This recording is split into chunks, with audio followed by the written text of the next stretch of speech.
philosopher's task, preparing for death. Actually, I think it's everybody's task. Dying isn't about some far-off thing that's going to happen at a distant time, probably around the age of 70. It's about the fundamental characteristic of life that affects everything, every decision we make. Everything we do is within that context. The boundary condition is dying. Some people have even seen learning how to die as kind of a prerequisite for some of the more advanced courses in learning how to live. And we're all automatically registered for this one. It's not an elective. Here's Bob Dylan's way of putting it from 1965. It was on the album Bringing It All Back Home. I think that line got stuck in a lot of people's mind, got me thinking. I still remember the first time I heard it. Now, as many of you know, there's actually a scientific field of death and dying called thanatology. One of its early major practitioners was Edwin Schneidman, who had this take on the freedom and necessity thought form, which he described as willing the obligatory. Right. Nice work if you can get it, but meanwhile, what about the rest of us?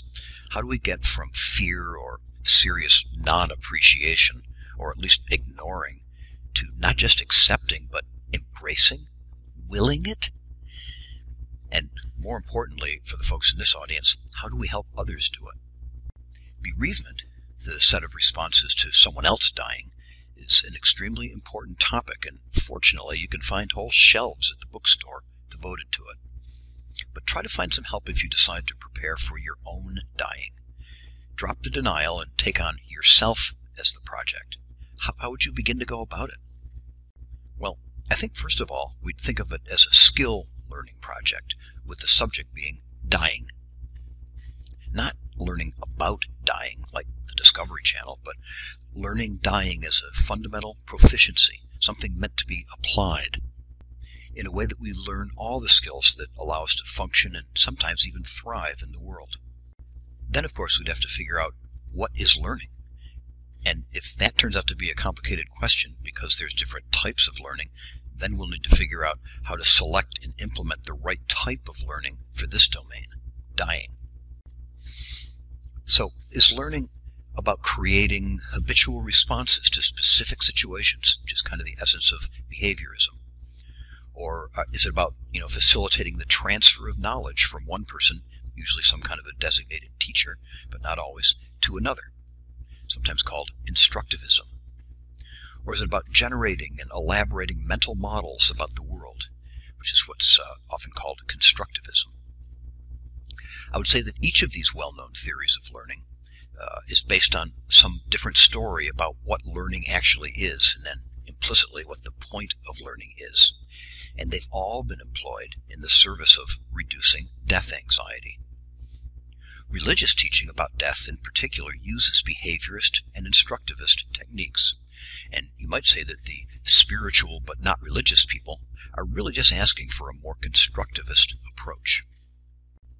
My ideas about learning are most similar to the framework that J.J. Gibson described back in the 1950s when he founded what's sometimes called ecological psychology. He called it information pickup theory, which I think is a great descriptive name. I think of learning as getting better at extracting potentially useful information from your experience. You could call that ecological learning. One of my hats is as an instructional technologist or instructional designer. I think more than anything else, the internet has created an embarrassment of riches for teachers and learners.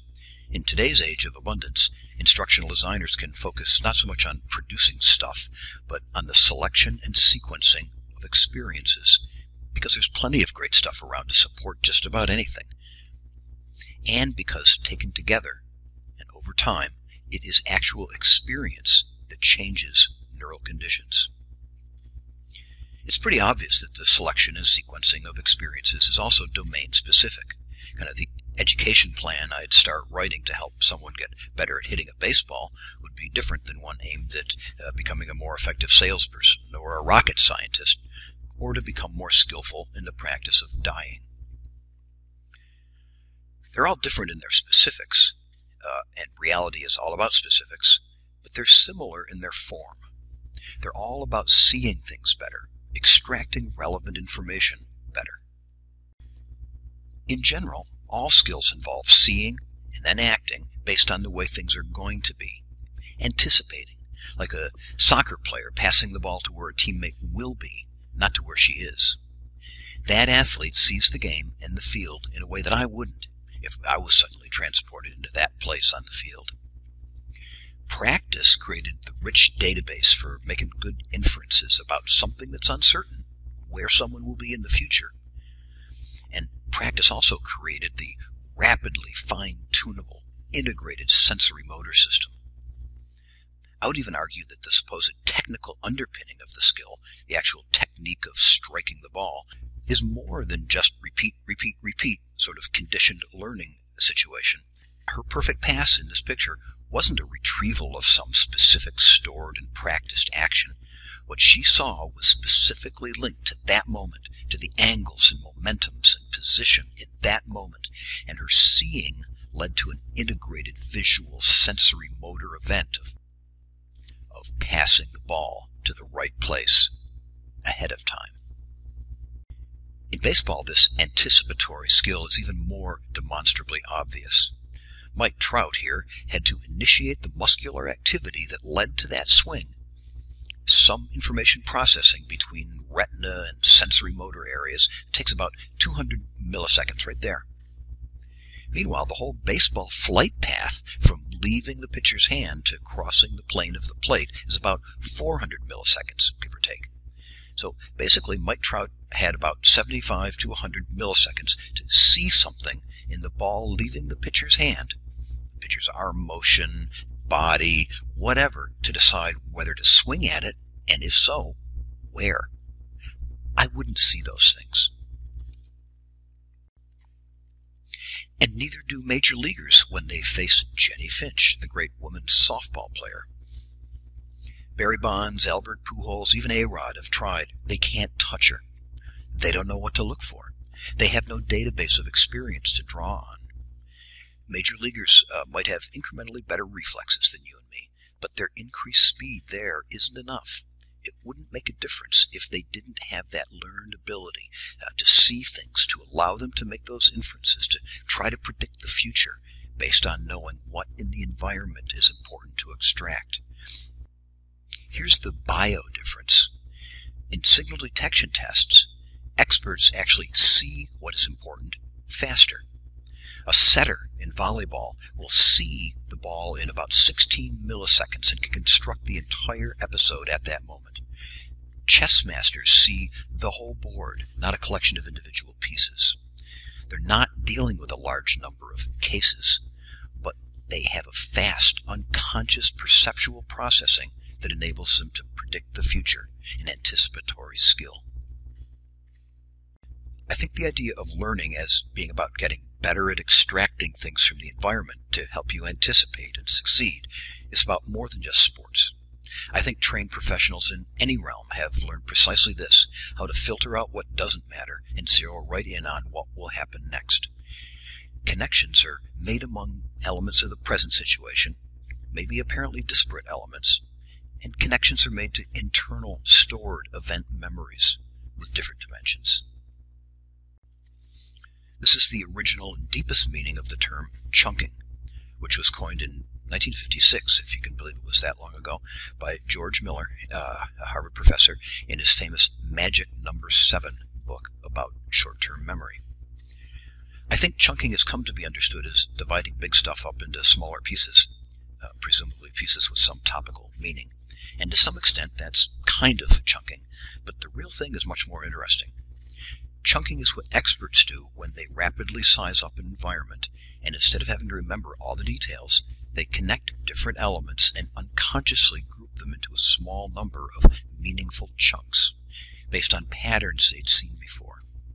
In that sense, they see what they need to see rapidly, and they get it to memory because it's just a few chunks.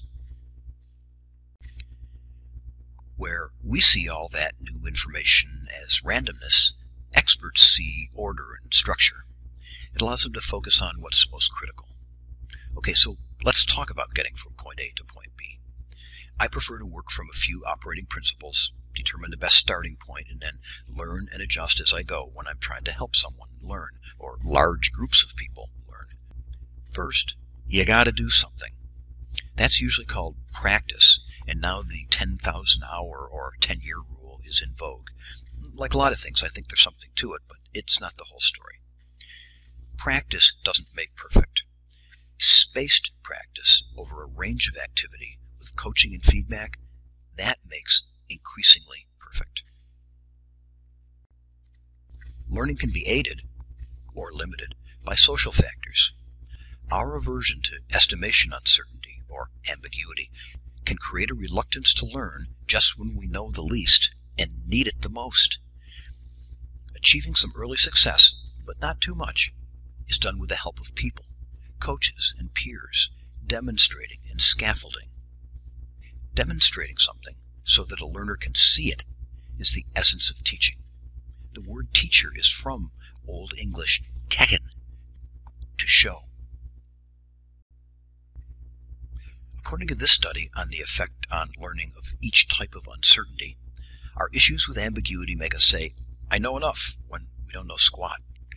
It's beginning to look like the less you know, the less you explore and learn, not the less you know, the more you explore and learn.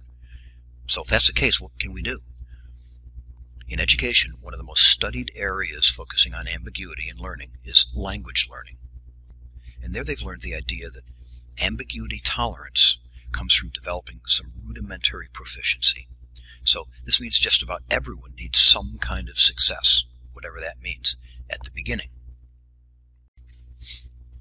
Skill learning progresses best when the early results are inconsistent due to experimentation.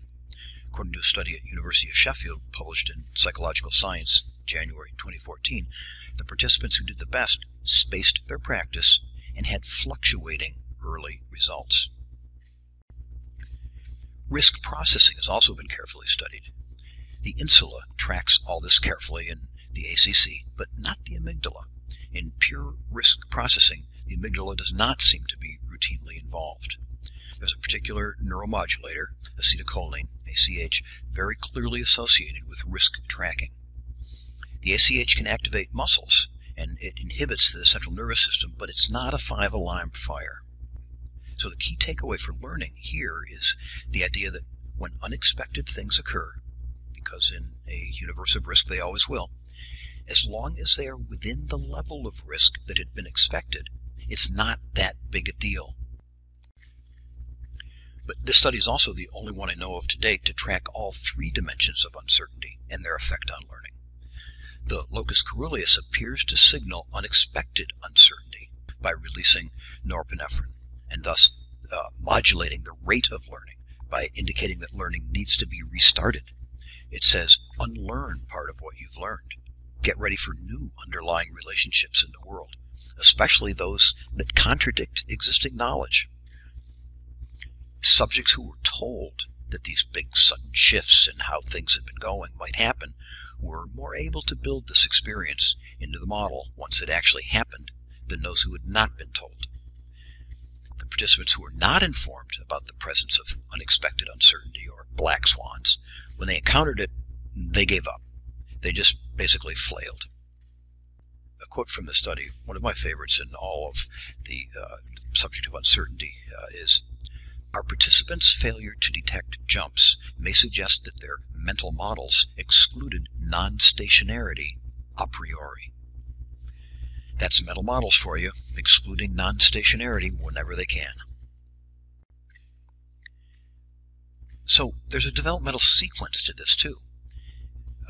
Once you're past the beginner phases, novices need to learn how to handle problems. At this point, people can handle more anxiety when they know they have some coping strategies that will allow them to avoid appealing to authority or just flailing. This is what allows the coach to gradually fade away. Lots of learning theorists see this, and they divide the process into their set of steps, which is fine. I don't care, as long as we see that learning is not a singular act. And the really important part is, it's random.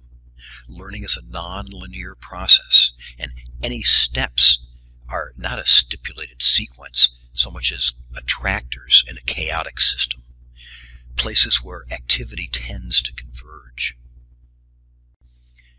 In my work, I have been most influenced by and lean on the first principles of learning as articulated by Dr. David Merrill and other cognitive scientists who see learning as a process, not a singular event, and that it is facilitated by a definable set of activities.